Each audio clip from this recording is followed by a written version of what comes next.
આજે બપોરે 2 વાગ્યે મહેસાણા જિલ્લામાં આવેલા વિસનગરમાંથી ગાંજાના છોડ સાથે રાજસ્થાની શખ્સ ઝડપાયો। રહેણાંક ઓરડીની પાસે બિનઅધિકૃત રીતે ગાંજાના છોડનું વાવેતર કર્યું હતું।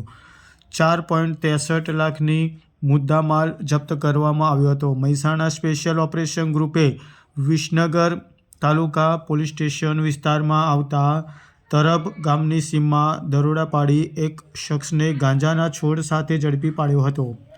પોલીસ તપાસમાં અંદાજે 4.63 લાખની કિંમતનો મુદ્દામાલ જપ્ત કરવામાં આવ્યો છે। મહેસાણાના વિસનગર તાલુકાના તરબ ગામની સીમમાંથી ગાંજાનો મસ્ત મોટો જથ્થો ઝડપી પાડ્યો છે।